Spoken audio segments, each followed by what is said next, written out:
तो इसलिए ये जो जो दैवी गुण है, ये ऐसा हो ही नहीं सकता कि इसका सर्वथा नाश हो जाए। लेकिन जो आसुरी स्वभाव है, उसका सर्वथा नाश हो सकता है, क्योंकि वो हमारे हमारे वास्तव में स्वरूप में है नहीं, वो आगंतुक है।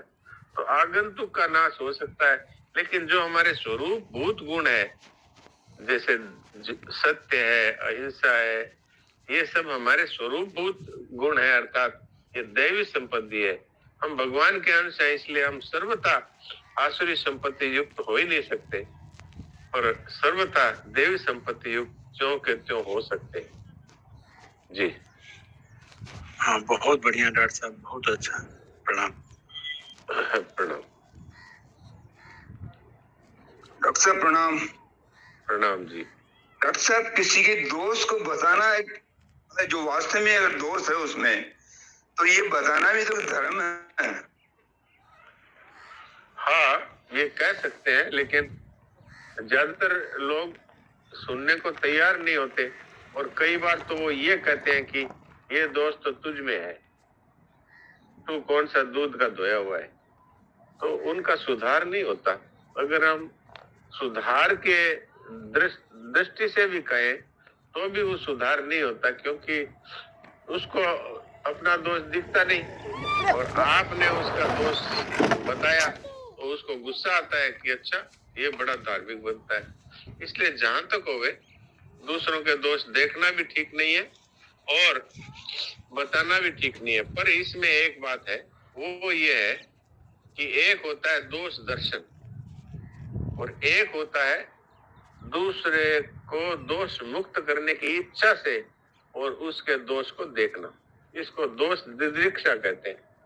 तो ये तो ठीक है, लेकिन इसमें भी सिर्फ ये उन्हीं पे अप्लाई करना चाहिए जिनके प्रति अपना कर्तव्य बनता है। जैसे अपने बालक है, तो अपने बालक में हम दोष देखते हैं, तो वो इसलिए देखते हैं कि ये दोष रहित हो जाए।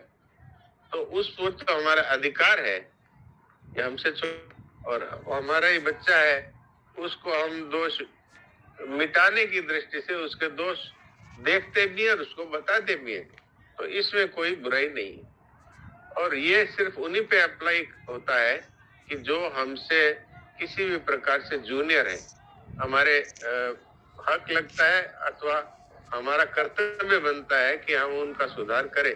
तो इस दृष्टि से दोष देखना और दोष बताना ये तो बुरा नहीं है, लेकिन जिन पर हमारा अधिकार नहीं है उनको अगर हम बताएंगे तो उनको बुरा लग सकता है और उनका सुधार भी नहीं होता। कई बार तो उल्टा बिगाड़ होता है कि वो हमारे दोष देखने लगते हैं, तो एक प्रकार से उनका पतन होता है। जी।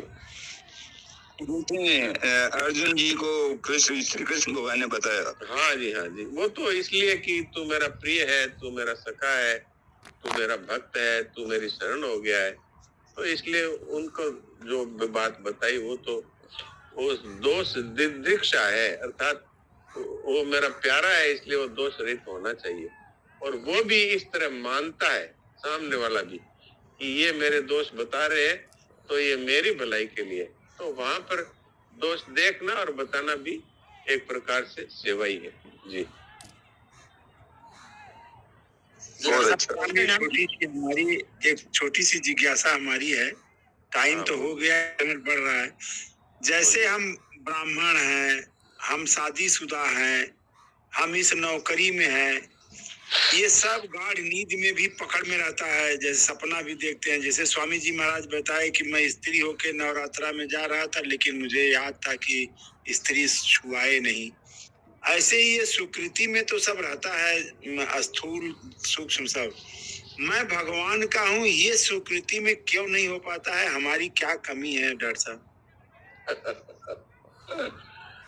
ये बात ये है कि ये मैं संसार का हूँ और मुझे भोग चाहिए, ये बात जो हमारे अंदर है, तो इसके कारण से वो बात है जो बैठती नहीं है। तो जो जीवन मुक्त महापुरुष होते हैं, फिर उनके द्वारा ऐसा होता ही है, जैसा आपने बताया कि स्त्री छू न जाए सपने में भी, तो ऐसा भी होता है। तो इसके लिए यही बात है कि संसार सर्वथा जब निकल जाता है तब हमें हमारे स्वरूप का बोध होता है, और फिर स्वरूप बोध होने के बाद में फिर सपने में भी कोई ऐसी स्थिति नहीं रह सकती कि जिससे कि अज्ञान हो जाए। फिर यानी बोध होने के बाद यदि कोई व्यक्ति पागल भी हो जाएगा तो भी उस ये बोध नहीं जाएगा कि मैं परमात्मा का चैतन्य से नहीं हूँ, ये कभी नहीं होगा। ये जिज्ञासा पुनर्मोह।